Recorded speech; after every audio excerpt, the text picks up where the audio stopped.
or the pricing part of it. Right. One is from the science or the mathematical part of it itself. One should really be aware of the input costs, right? Many a times we know that we apply a standard rate card, right? And even the rate cards have a lot of inputs and science behind them of how the rate cards are really constructed, or we apply a flat rate across some of these services that are provisioned. And obviously, I'm biased towards the ITES side of the world itself.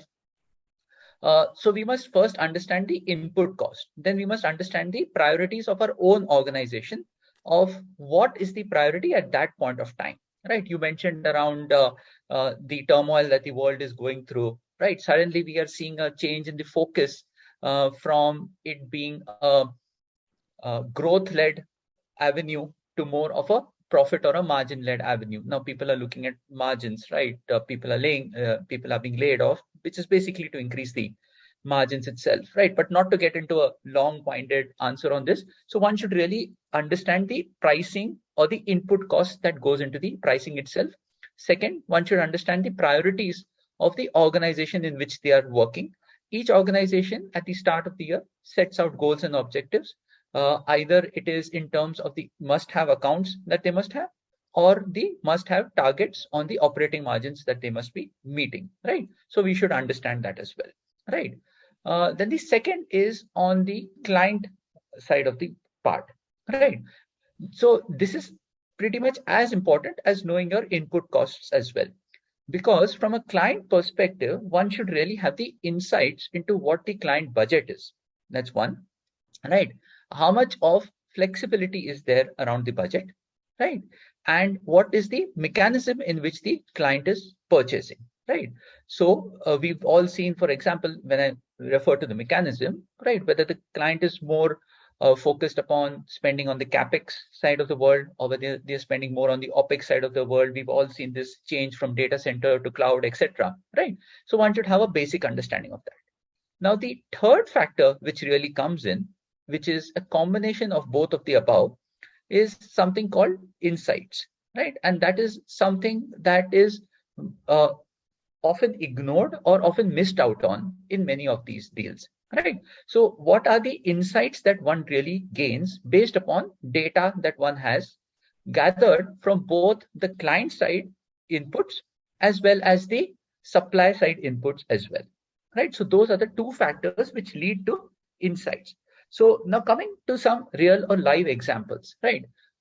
One of the things that is being done in the industry, right? And I'm taking it forward. I'm really not giving the basics because this is a mature audience who understands what the pricing concepts are, is around price elasticity, right? So I think that's a very important concept which is based upon data, right? And with more and more data around of the buying patterns, the selling patterns, the margins that one has, one can really associated with a particular opportunity or associated with a particular customer, right? So what I've done in my previous experience as well as the current experience is that once again, I'm not getting whether it's a hunting, farming. I think then we'll be digressing too much from the topic itself. But if one has a good understanding of the customer and has a good understanding of the buying pattern or behavior of the customer, one can understand that for a certain offering that is being given to the customer, what is the price elasticity? Whether you can, as an example, increase your price by 1%, yet the probability of loss associated with that is less than 1% itself, right? And then you can stretch it from the price elasticity concept, that until what is the threshold by which your loss rate goes up to a certain extent that you don't increase the price anymore, right? So you were mentioning what are the mechanisms. So one of the most effective mechanism is price elasticity, which is based upon data. And I said this data comes in from two sources. One is the client side of it and one is the supply side of it, right? So that's one of the important concepts that one should really study about, is how price elasticity works. And it basically works upon the more the data, the better elasticity that one can really predict.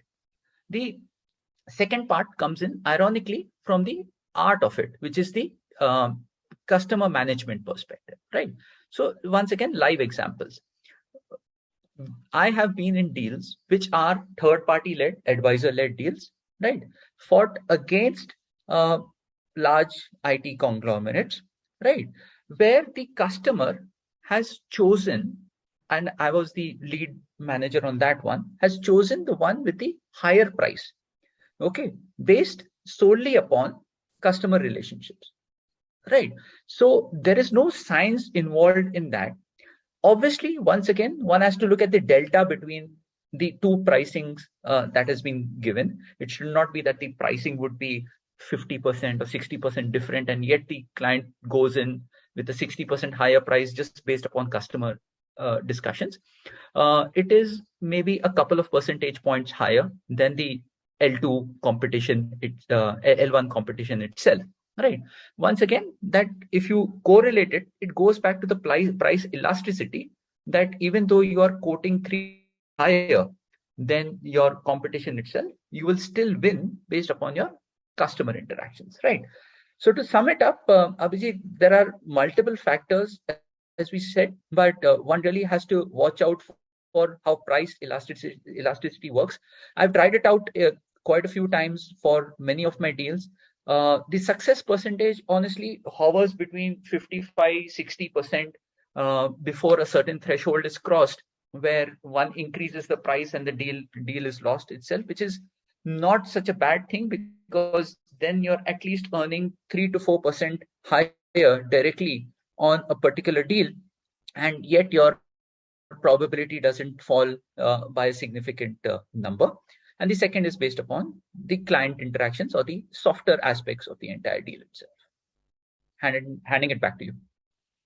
Thank you, Ashish. And I think that was a wonderful and very insightful response, insightful experience what you shared, knowledge which you shared. And that brings out two very important factors. And surprisingly, whether it is price elasticity, whether it is the customer's willingness to pay, whether it is the buyer preferences, none of this are actually related to any sort of finance or accounting mechanisms or what people say, right?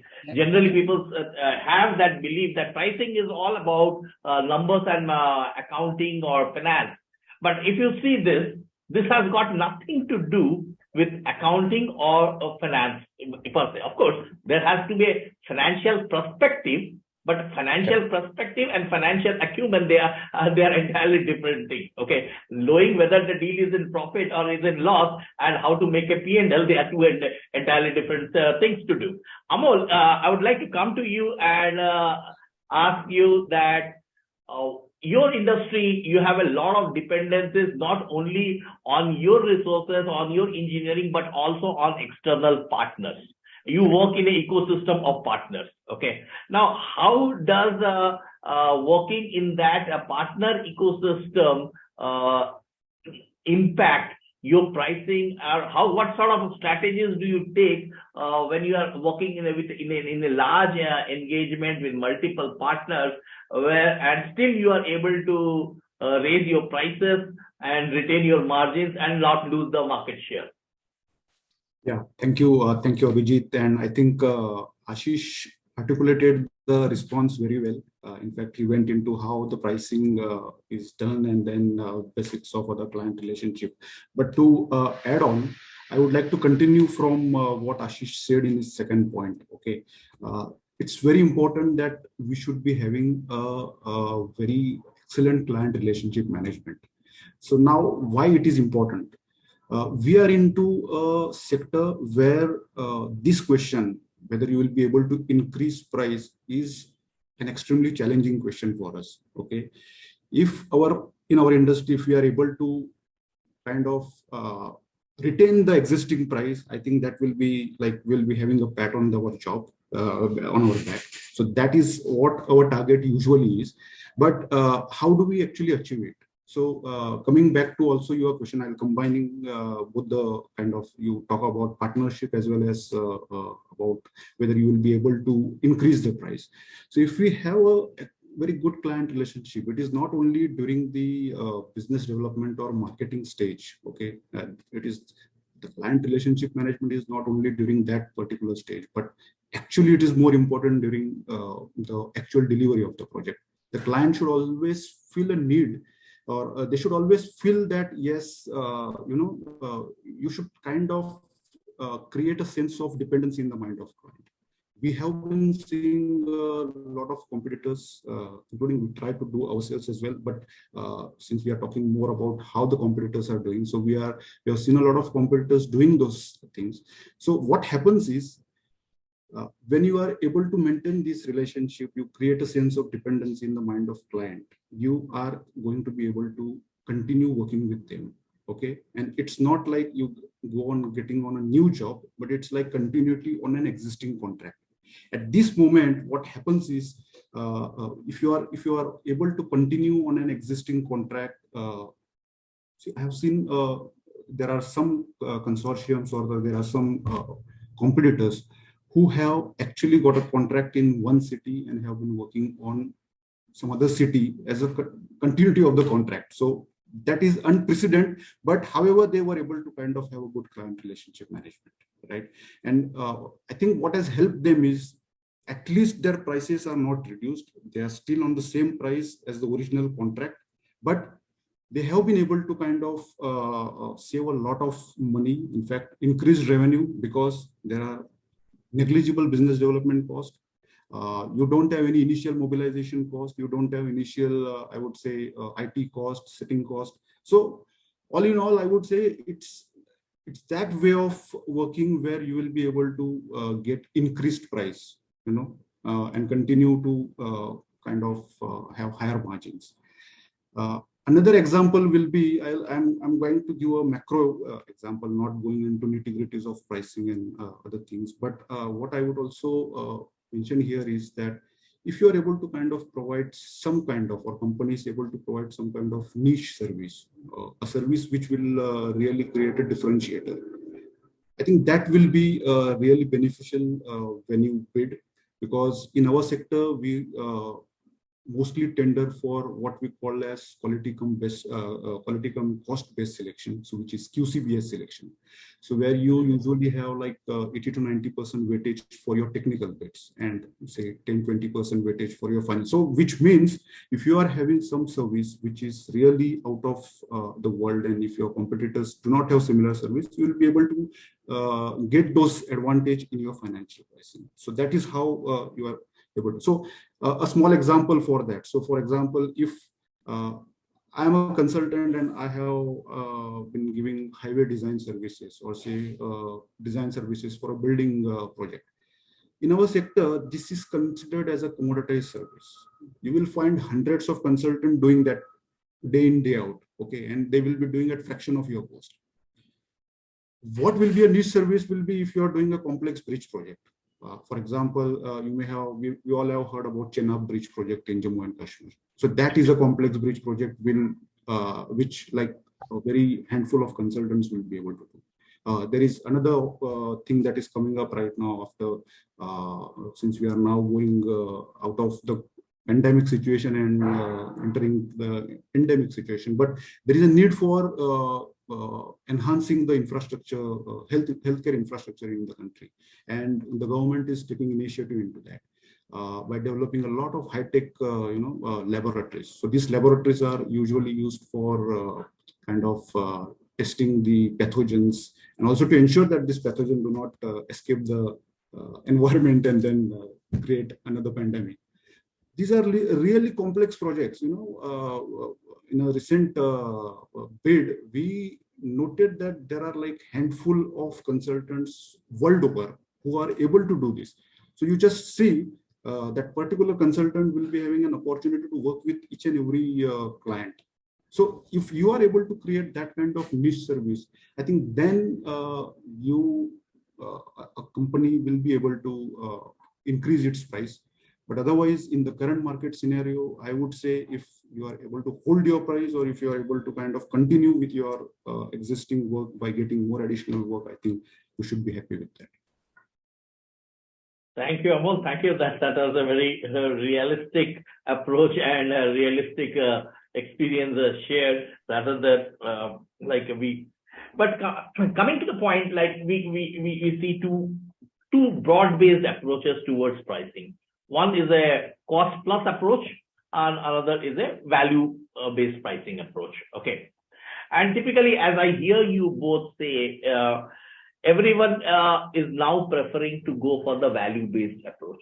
Okay, value-based pricing approach, because that's the only where you can bring out your differentiators, you can demand for your premium. Okay, because in the cost plus you can't demand your premium, because everybody is there. You are looking for the market share, but you are losing on your margins. Okay, as value based, here you can not only increase your margins, but you can also increase your like what Amol said, you can also increase your market share.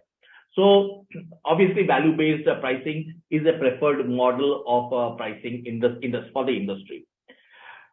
And when you are creating that pricing is on your in your RFP is not only the number which you quote in your pricing sheet.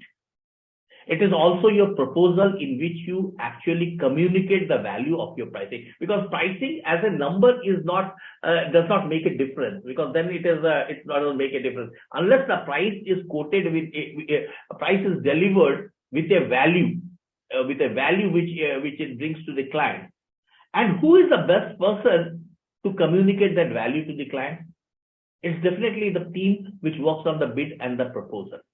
And if this team which works on the bid and the proposal is kept away from pricing, or does not have that pricing acumen, or does not have a pricing skill, do you think they are going to be valuable for the organization? Do you think they will be able to grow within the organization? Do you think they will be able to take the next leap within the organization? Ashish, I want your inputs on that, and Amol, you also your inputs. And how do you see this within your industry? Sure.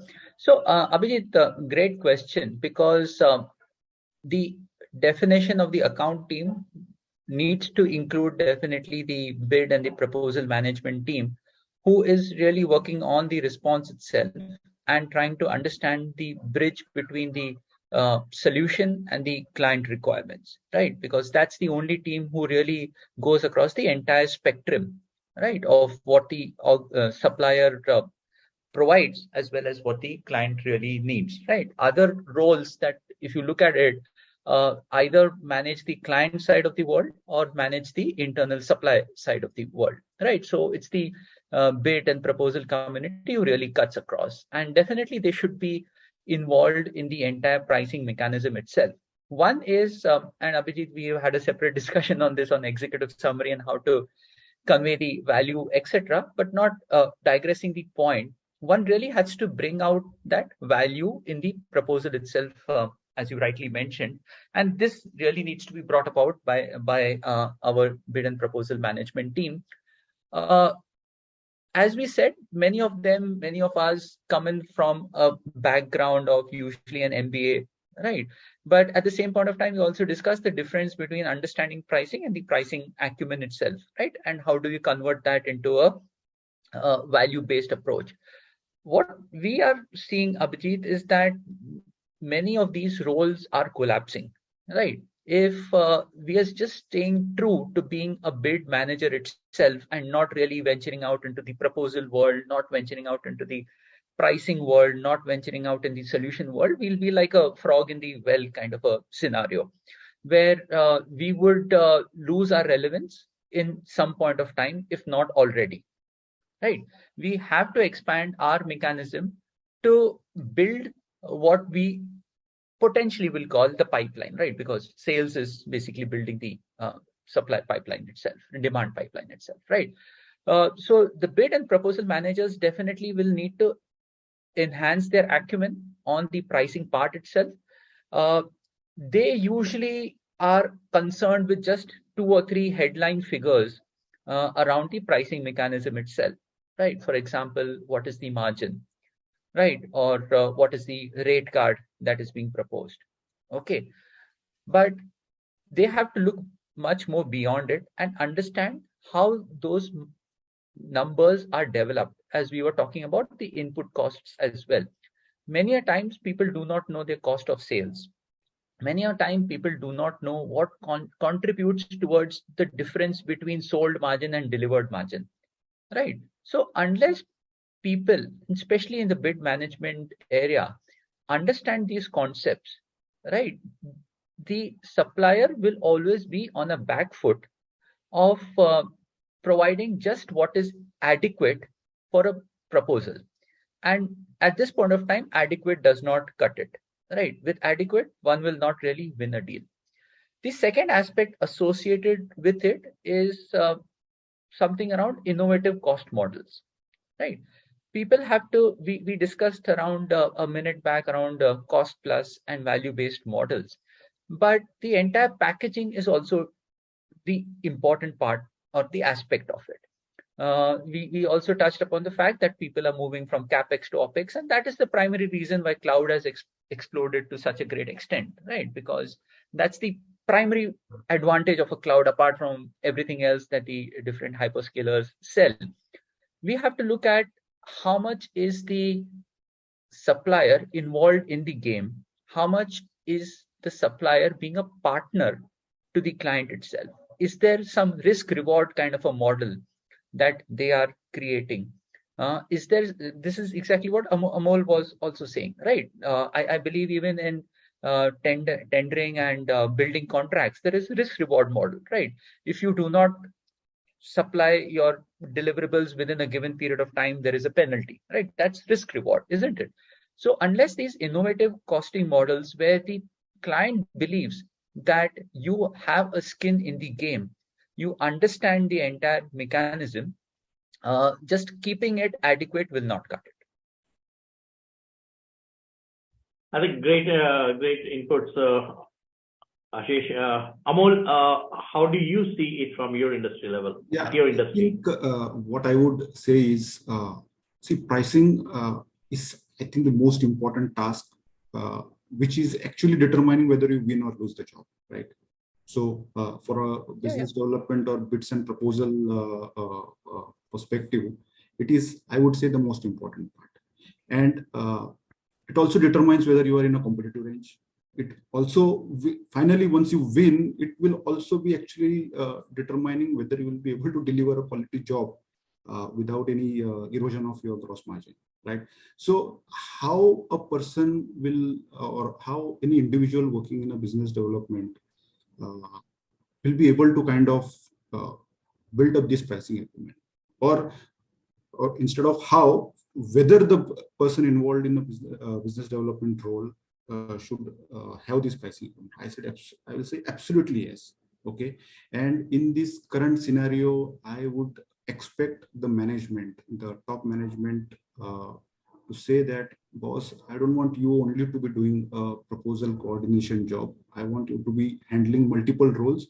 And I'm sensing that pricing, having a pricing acumen, doing something related to pricing is going to be one of the most important part. I'll go to some basics to explain it. If you are a salesperson or a business development person, right, you still need to have an understanding of the pricing, because you are really going to bring to the table what is going to be the ballpark pricing, right? What is going to be the ballpark fees that this particular opportunity or a deal is going to have. When you move on and when you develop an initial pricing, this is where the proposal coordinators or the business development persons, the capture managers, the technical leads, all these get on to what we call as the content review, content plan review, right? So during that, when we are talking about pricing and then you are in a team, you cannot just ignore the fact that I'm not responsible for pricing, so I don't know anything.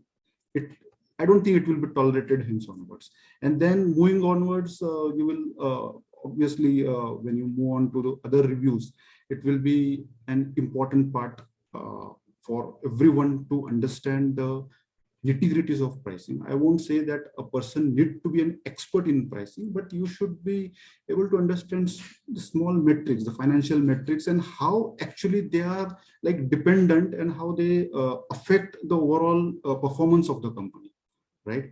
So I would say this acumen needs to be developed by everyone.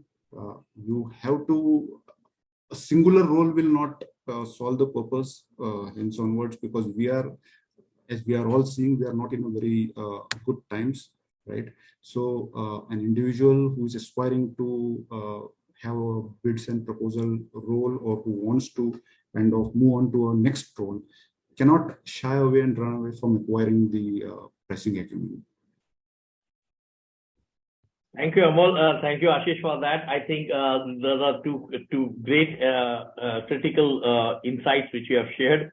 One question which I would like to ask, and this is something which came to me when I was talking to you both, is that today you are at a leadership role. Today you are driving and you are responsible for your organization's growth, your business, organization's business.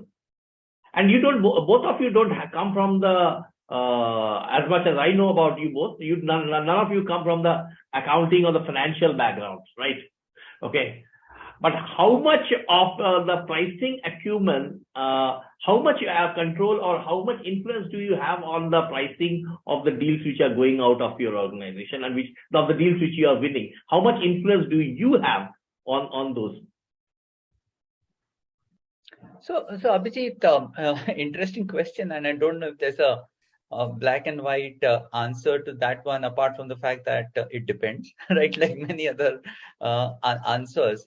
So as somebody who leads a solution or a bid management center itself, having done this role in the past, one is we'll not get into the entire products versus services part of it, because the pricing mechanisms for both are really different, right? But I would say it is a significant influence that is there, but yet the last word is not ours, right?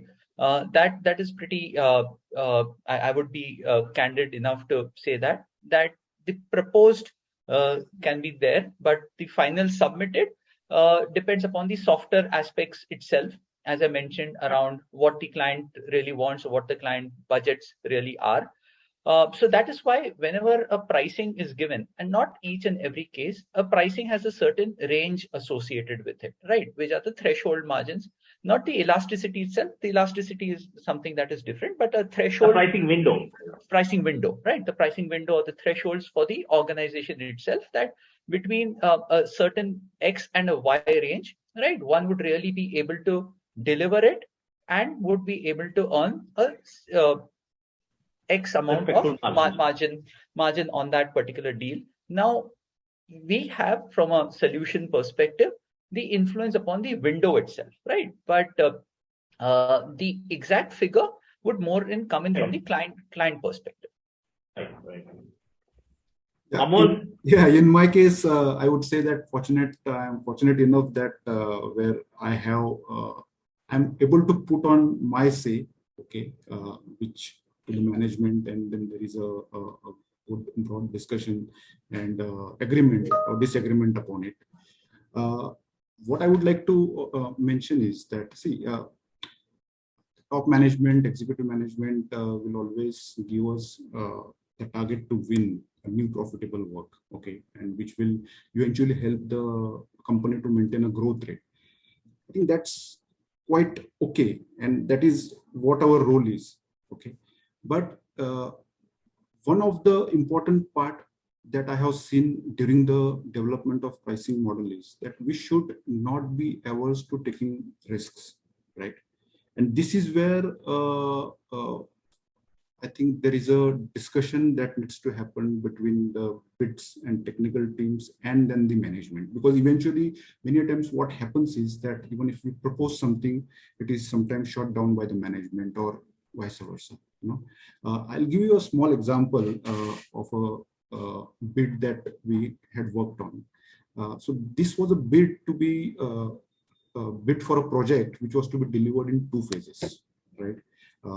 The RFP was devised by the client in such a way where we had to be bidding or tendering for the first phase, right?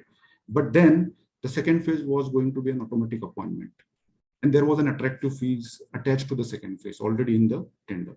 So it's like percentage of a project cost, right?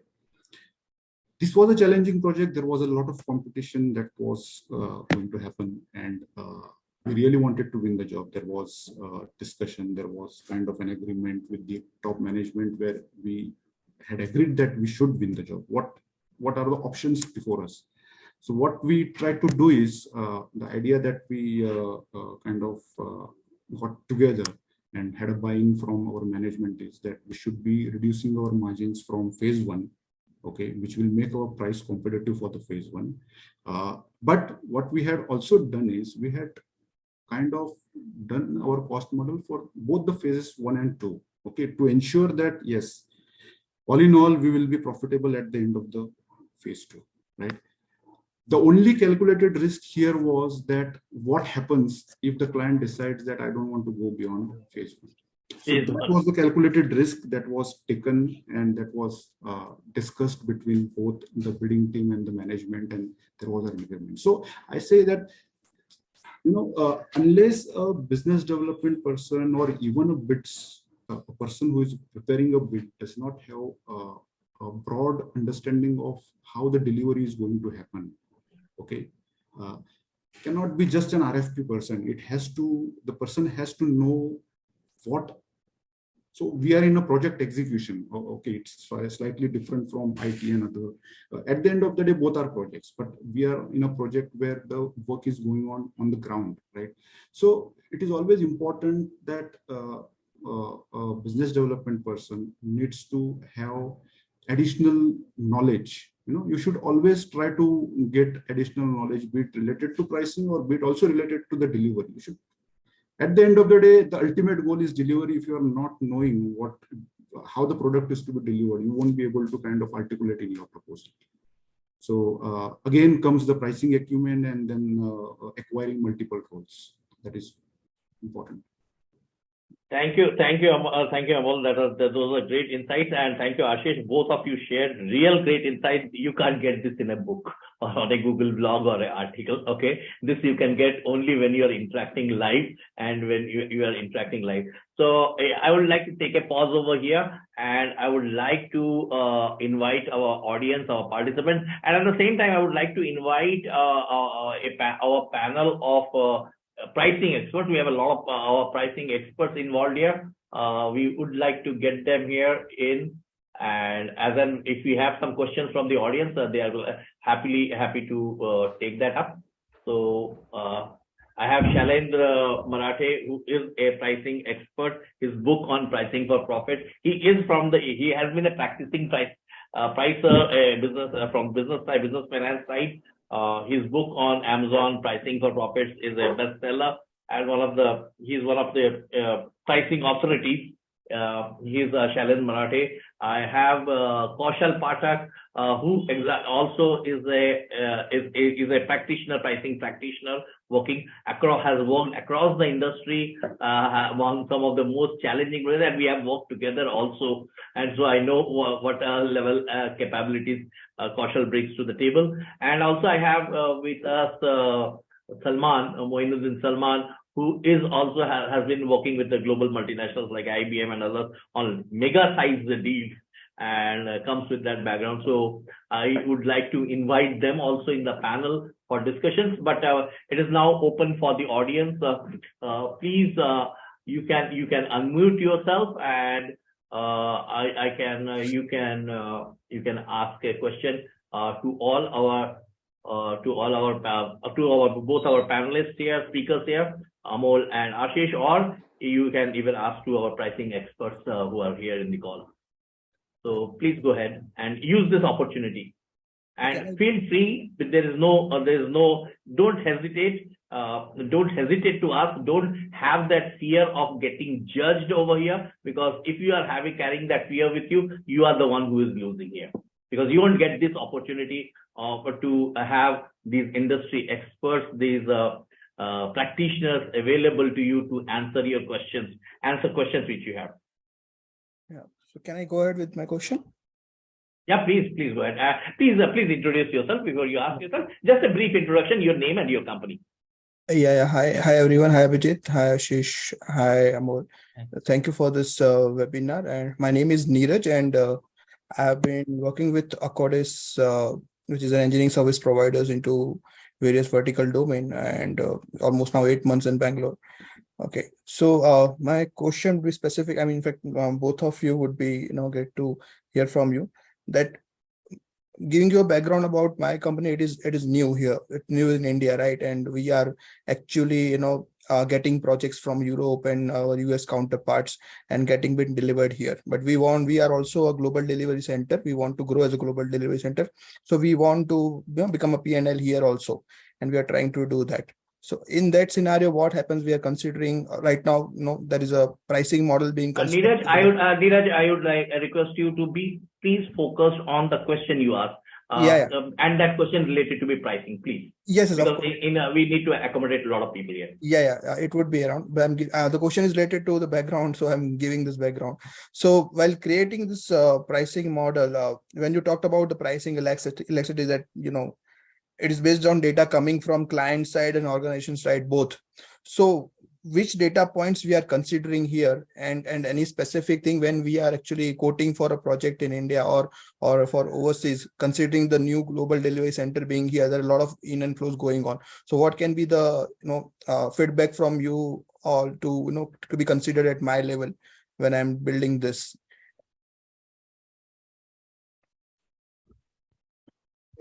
Sorry, it was breaking for me. You'll have to repeat the question. I'm sorry for that. Yeah. So when you talked about data points which has to be considered coming from client side as well as organized side itself to come to a conclusion towards pricing when you are quoting for many proposals. So what are those data points specifically? And again, when it's a new company being quoting here from for various projects, and when we don't have any projects revenue being generated, how we accommodate those into pricing? Right. So Neeraj, interesting question. Given the state of the organization that you are in, right? Usually companies at this point of time define their priorities. So if you're in a customer acquisition phase at this point of time, right, that means that the focus really would not be really upon revenues, not really upon margins, but it would be upon new logos itself. Then there would be the phase of the growth phase itself, where it would be more around increasing revenues, and the third phase, which is the mature part of it, which be more upon the profit when you have a larger client base itself. You did mention that your organization is new to India, but I didn't understand whether it was new globally as well, because you may have customers historically speaking from other geographies itself. Right. So the data points that you could gather are honestly based upon the historical interactions with the clients, right? Price elasticity really doesn't come in from one or two data points. It is a historical data set that you will have to gather of what are the services that are being sold, what is the price at which the client is buying, and at what price have the other competition proposed it at. Right. So these are the three main points that you will have to gather.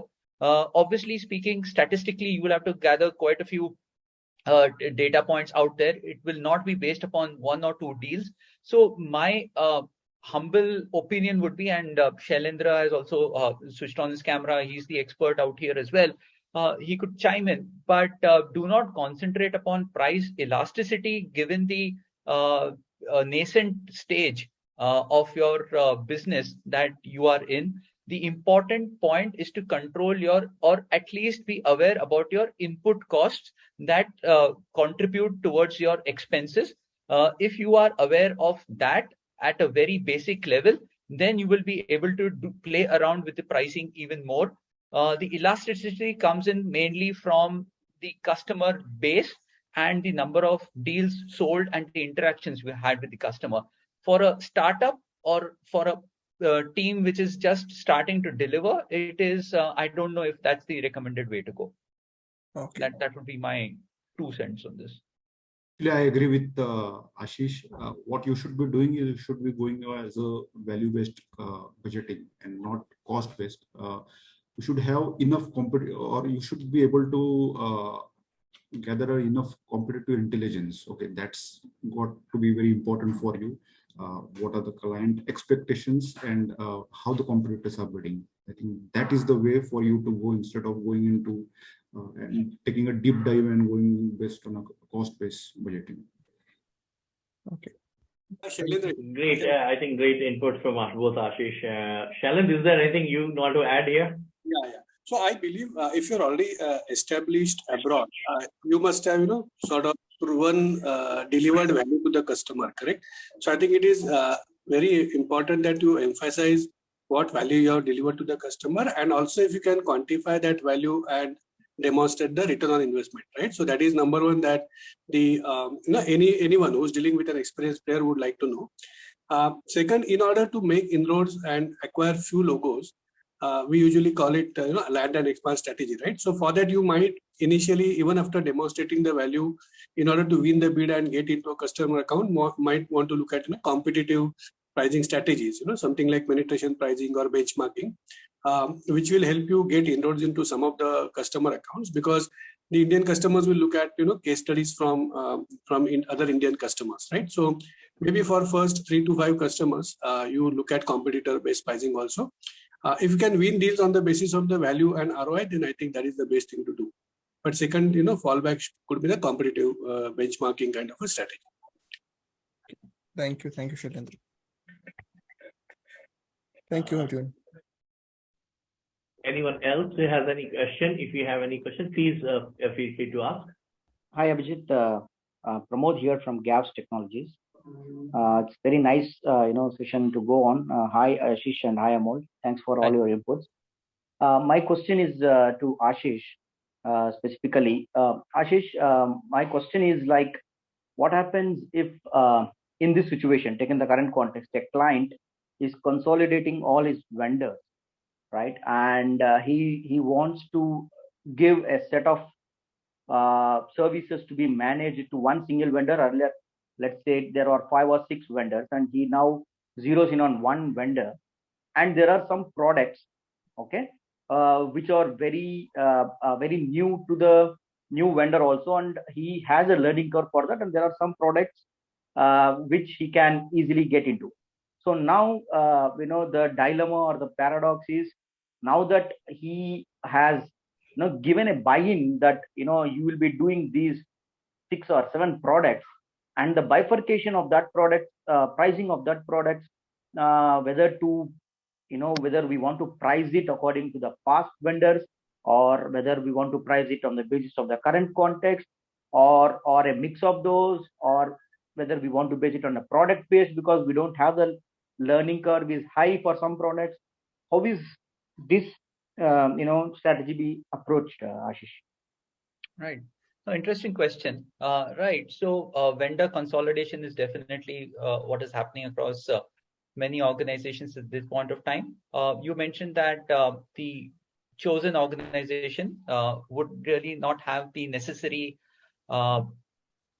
experience to deliver across all the product lines, and that's a valid part of it, right? So there are a few influencing factors which really contribute towards this. I'm assuming that the vendor is already chosen, right? We're not really getting into proving ourselves to be the vendor of choice and not going through that process. I believe that process would have already happened. Now, how would the vendor really price this out? So a couple of factors out there. One is the definitely, if they do not have the expertise on it, one might assume that they do not have those relationships with the product vendors of which they do not have the experience on, right? So that means they might not be at the right tier of discounts that are available from those particular vendors, because as we know that product discounts are really based upon the tier of relationships that one has with them, gold, silver, platinum, whatever it is. Is that understanding correct? Yeah. Right. So one really will not have much of a choice out there because I've seen deals, I've been on deals where, for example, one really has to provide Cisco products, right? That was the most classic example of our times, probably a decade back or so, where Cisco was an organization which worked 100% through partners, right? Cisco, I don't recall, did any direct sales itself, right? Cisco worked 100% through partners, and the one partner who had the greatest amount of discounts really got the deal itself. So, for example, if there was Verizon for whom Cisco products were required, and there were all the standard IT product services companies which were out there, the one who got the 72% discount won the deal against the one who got the 68% discount. That was probably the only differentiator, because there was no differentiator associated with services, and that's where once again the cost versus value comes in. Now it's become more of a value play, right? So so that's probably the one part of it. There isn't much scope for the other vendor to provide an additional discount over and above what one will be getting from those vendors. The other part obviously is to move up that value chain and really get into the higher tier of discounts. The second is one could always take over some of those relationships. That's also happened, right? Where one takes over those relationships with an understanding with the product vendor that a certain level of discounts would be provided based upon a certain volume of products that will be supported or sold in the future, right? So those are the forward-looking contracts that one can also sign with them. Yeah. Yeah, got it, Ashish. Thanks. Okay. Anyone else who wants to go ahead? Yep, I will go ahead. Myself, Suresh, and I am from Itron.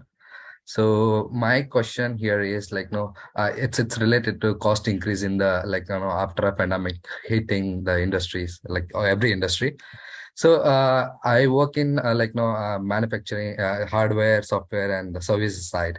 So I can understand when there is a year-on-year increase in the cost, every industry consider cost escalation. So I can understand from the hardware side, after the pandemic, there will be a lot of factor considered for in the manufacturing side, including supply chain. But the factors everybody considered to increase the costing of services, I just want to understand. It is a direct question for Ashish, because you work in the services industry. So may I know what are the different factors the industry CXO is considering to increase the cost of services in the industry? To increase the cost of services sold, right? The cost of services sold. That too drastically after the pandemic, because I can see 10% or 15% every industry considered to increase after the pandemic. Before it was a 3 to 4% every year-on-year escalation was there. So yeah.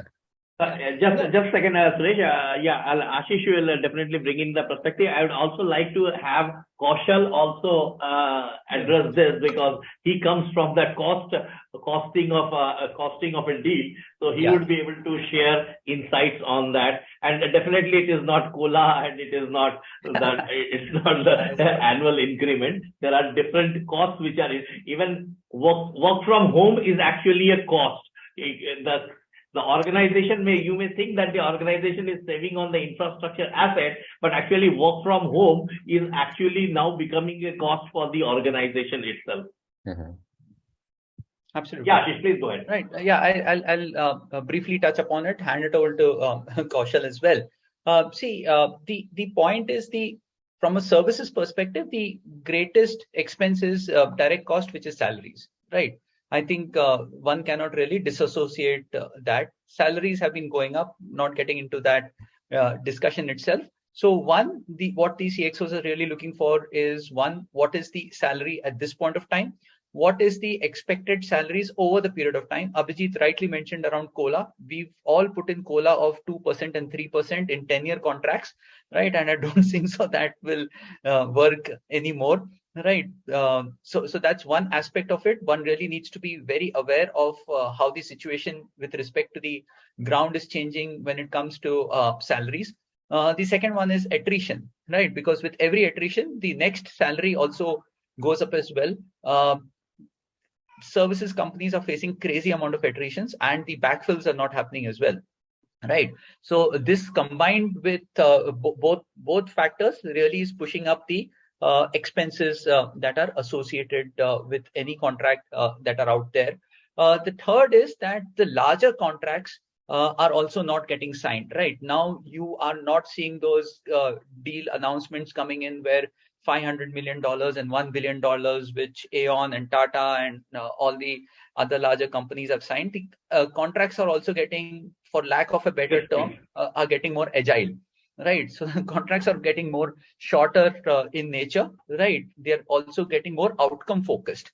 Right, instead of just getting the fact that one will be looking at a certain amount of tickets or the earlier on, I'm sorry, digressing a bit, get carried away, but earlier on people just used to look at a work packet coming in, doing something about that work packet, like a ServiceNow ticket, and then sending it out. That concept is slowly and surely disappearing itself, where it's more upon outcome-based, risk-based models itself. So those are definitely, the services costs are what the CXOs are salary costs are definitely what the CXOs are looking at this point of time. That's the greatest influencing factor. There would be other factors. For example, Abhijit rightly mentioned around work from home. So what happens to all the capex that has been invested into the real estate? How are organizations doing away with all of that? But those, with all due respect, contribute 7 to 10% of the entire expenses.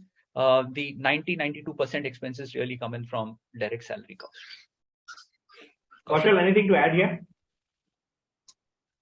Let me come from a customer standpoint, because obviously we are there in the same place where customer is, right? And as mentioned by Moin, saying that attrition is becoming a crazy kind of a thing. So let me tell you mathematically that every 1% of your attrition is 2% of your gross margins. So managing attrition, yes, obviously that is obviously the task which is really cut out for the HR guys.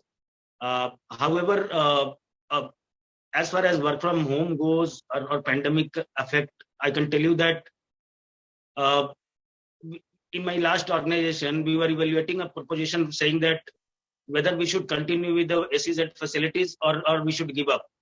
Rather than being in SEZ and asking for the guys to come and experience the task of paying rent, electricity, admins, the security or cafeteria, or just we need to ask the guys to work from home. So live example, Philippines, we are considering a proposal saying that we should give up our SEZ facilities. We should not get government exemptions. Rather, we should look at having our 2,500 workforce continuing from home and not pay rent, electricity and all those. So we are having a cost benefit analysis. And based on that, we are taking some decisions, harsh decisions. Again, those are all impacting our pricing. And going by that, yes, as mentioned by Moin, that 7 to 8% is only this cost. Obviously, the main challenge is to maintain our 55 to 65% of our deal cost, which is your manpower cost, which is really becoming challenging. Yes, again, getting people who are freshers, train them into technologies, which takes another a couple of quarters. Obviously, that is also there into the picture, and the companies are moving towards it. And yes, hiring again for freshers is going up because we want to have them fresh and trained into a technology rather than getting a guy who is having 4 to 5 years of experience. So that is what organizations are facing, and obviously we are trying to maintain the balance between it. Thanks, Kaushal. And just to correct you, it was Ashish and not Mohin. Okay, anyway. Okay, that's fine. So I think we have already crossed the time limit we have.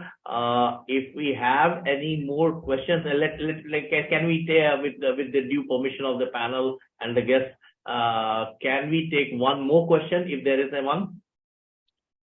Yeah, let's go ahead with one. Not a problem at all. Abhijit, just a point, right? From a Gyan perspective, right? Since people are interested in pricing, I would really request them, and if there are bid and proposal managers on the call, which there are, right, really to read the financial reports or listen to investor calls of organizations, be it any organization, whether it's an Infosys or a Britannia or any other organization, right? Even if you listen to one of them, one will really understand how organizations are really prioritizing their pricing itself, how they are calculating their margins, what all contributes towards it, etc. Right?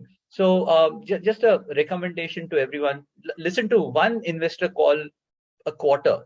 Right? There are, and India now has great companies which have world-class financial reporting, Infosys, TCS, etc., or any of them. Right? Just listen to one of them. It will make a difference. Definitely that will make. So if we have anyone, one question, we are ready to take one more question. So please go ahead if you have if there's anyone with a question. Yeah, Abhijit, this is John. I'm from Bangalore. I'm working as a bid manager. So I would like to focus on the value-based approach of pricing, because cost-based approach is becoming more like is on par across companies, due to the input cost, and every company is facing that challenge of high cost of labor also, right? From a value-based perspective, what I see normally now, these companies, customers ask for automation. They see that as a big value in their in the service that they provide. But ultimately, this automation again boils down to the cost. The final question that they will ask is, okay, you do automation. Okay, so how much cost reduction or effort reduction will happen over a period of time, right? So again, what I'm feeling is that automation factor of value is again becoming saturated, because first of all, nobody knows what exactly is the kind of automation that will bring in, especially in the services industry. It is all a kind of estimation based high level aspects that we provide. Apart from automation, is there any top inputs that you can give, or the top 3 value points that customers would be looking at over the next few years or next 10 years? I think Shailendra Ashish definitely. I just have one point, and I didn't want to answer the entire question because I was just pointing out to Shailendra and Amol as well. But my 2 cents out there: automation is not value add. Okay, we are beyond the point where automation used to be a value add itself. Automation is baked into the baseline cost itself. There is nothing called automation over and above to show as a value add.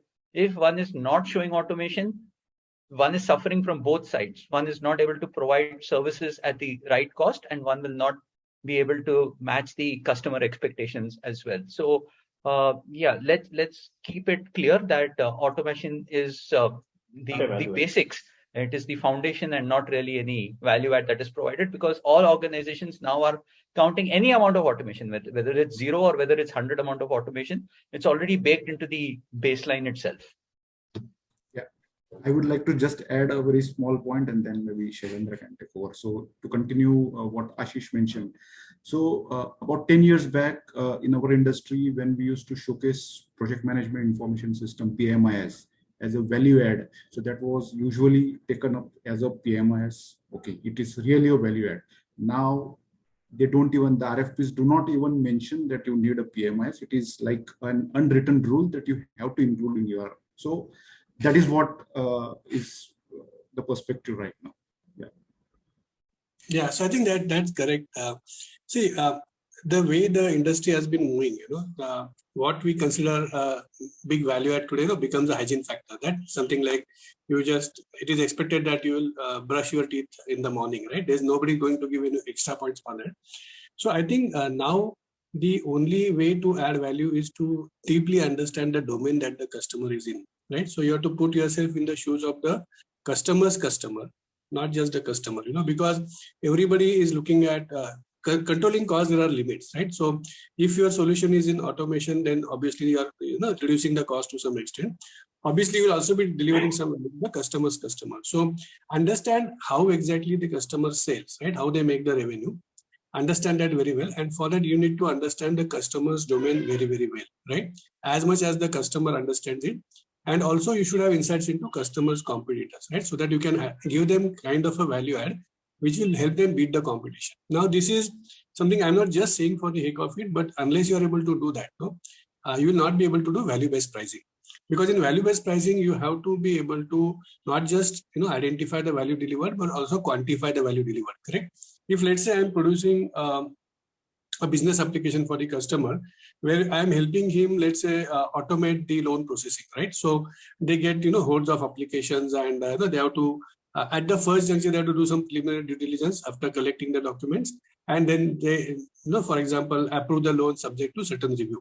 Now in that process, if you are able to understand how exactly that domain works, what are the different factors getting into that, what is the customer specific things that you have to look into, right? How they look at basically where they approve the loan or don't approve the loan, then you'll be able to deliver value on that and say, these are the 4 things that we are delivering to you, and then this is the saving we are giving you.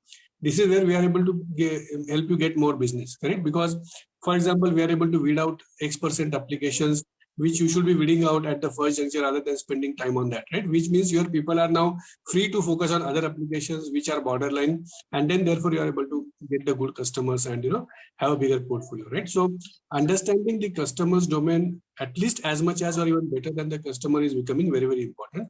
You need to have that kind of a domain expertise, because technology is extremely important, because we are in technology world, right? So, but what problem you are solving for the customer and what value you are delivering is going to be extremely important. And justification of that, building out a ROI case for the customer is very, very important. You are investing, let's say $5 million in this, and this 5 million you will get payback in next 1.5 years or 2 years, and then you are going to get approximately $10 million as a something on top of this, right, in next 2 years. That's how you have to justify. Thanks, Shailendra. Salman, would you like to add something over here from your experience?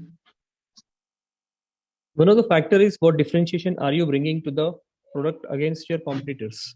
Even though similar companies or your competitors are offering the same solutions, so what experience level do you bring in similar case studies, and how are you differentiating your product and services? That's how you are creating a value. And also, what is the customer's perceived price of your product compared to the competitors?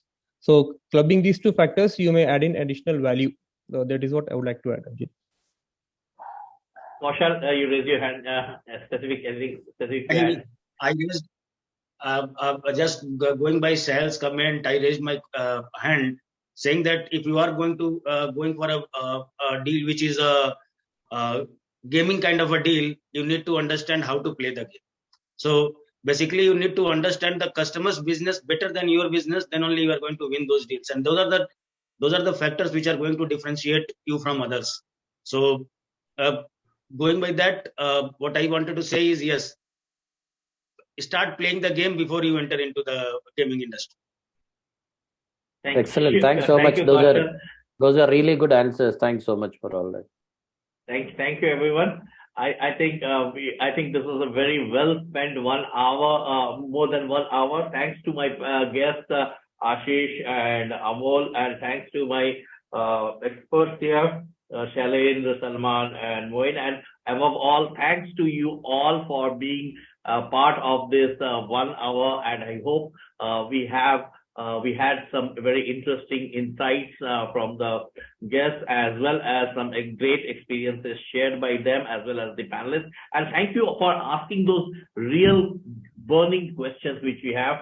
And as I said, IndiGlory is supporting the next engagement through multiple channels, and one of the channels through which we are supporting pricing in the industry, the pricing capability in the pricing industry, is through our masterclass. I have shared a link of that in the chat. Please go through it if that interests you. We'll be sharing with you a mail with all the details of this masterclass, which is starting on 3rd of December, and every information you need is there on the site, as well as any time you can reach over to us for any information. We want you to be successful, and we are bringing you the best in the industry, and we want the best for you.